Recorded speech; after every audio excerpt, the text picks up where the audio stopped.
অবশেষে অন্নপূর্ণা ভান্ডার নিয়ে বিরাট বড় খুশির খবর। এবার জানা গেল অন্নপূর্ণা ভান্ডারের কোন স্ট্যাটাসের মানে কি। আপনার অন্নপূর্ণা ভান্ডারে যে স্ট্যাটাস দেখাচ্ছে তার অর্থ কি, এটা কি বলছে। যদি আপনার স্ট্যাটাসে লেখা থাকে রিজেক্টেড মেবি ভেরিফাইড, তাহলে এর অর্থ কি। নাম্বার 2, যদি লেখা থাকে ফার্দার ভেরিফিকেশন আন্ডার ইনকোয়ারি, তাহলে এর অর্থ কি। নাম্বার 3, যদি আন্ডার প্রসেস লেখা থাকে এর অর্থ কি। নাম্বার 4, যদি অ্যাপ্রুভড লেখা থাকে তাহলে এর অর্থ কি। নাম্বার 5, যদি লেখা থাকে ব্যাংক ভ্যালিডেশন ফেলিওর, তাহলে এর অর্থ কি। যাদের এখনো অন্নপূর্ণা ভান্ডারের টাকা ঢোকেনি তাদের এই বিষয়গুলো জেনে রাখা অনেক জরুরি। এই বিষয়ের উপর ভিত্তি করে আপনাকে জানতে হবে আপনাকে এবার কোন কাজ করতে হবে, কি কাজ করলে আপনি অন্নপূর্ণা ভান্ডারের টাকা পেয়ে যাবেন। এর জন্য ভিডিওটি আপনার মা বোনদের কাছে এখনই শেয়ার করবেন যাদের স্ট্যাটাসে এখনো এই লেখাগুলো দেখাচ্ছে।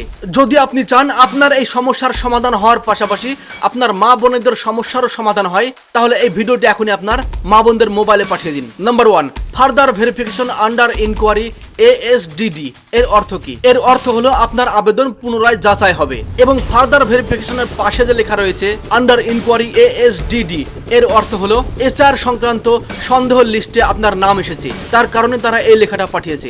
তারা আপনাকে পুনরায় যাচাই করে দেখবে। নাম্বার 2, যদি লেখা থেকে রিজেক্টেড মেবি ফেলিওর, এর অর্থ হলো আপনার আবেদন রিজেক্ট হয়ে গেছে, বাতিল হয়ে গেছে। এর জন্য আপনাকে এখন ক্লেম করতে হবে আপনি যদি যোগ্য হয়ে থাকেন তাহলে। নাম্বার 3, যদি লেখা থাকে ফার্দার ভেরিফিকেশন গভর্নমেন্ট এমপ্লয়েড, তাহলে এর অর্থ কি।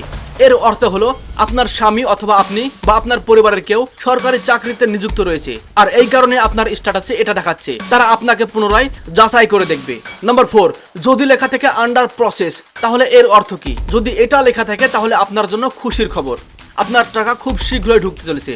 আপনার চিন্তা করার কোনো বিষয় নেই। আপনার ডকুমেন্টস ঠিক থাকলে এবং আপনার সমস্ত কিছু ঠিক থাকলে আপনার যাচাই প্রক্রিয়া কমপ্লিট করার পরেই আপনার অ্যাকাউন্টে টাকা ঢুকে যাবে। নাম্বার 5, যদি আপনার স্ট্যাটাস লেখা থাকে ব্যাংক ভ্যালিডেশন ফেলিওর এরর 1, তাহলে এর অর্থ হলো আপনার ব্যাংকে তো ডিবিটি লিঙ্ক নেই, আপনার ব্যাংকের হয়তো নামের বানানের ঠিক নেই, অথবা আপনার ব্যাংকের অ্যাকাউন্টে থাকা নামের বানানের সঙ্গে আপনার আধার কার্ডের নামের বানানের মিল নেই।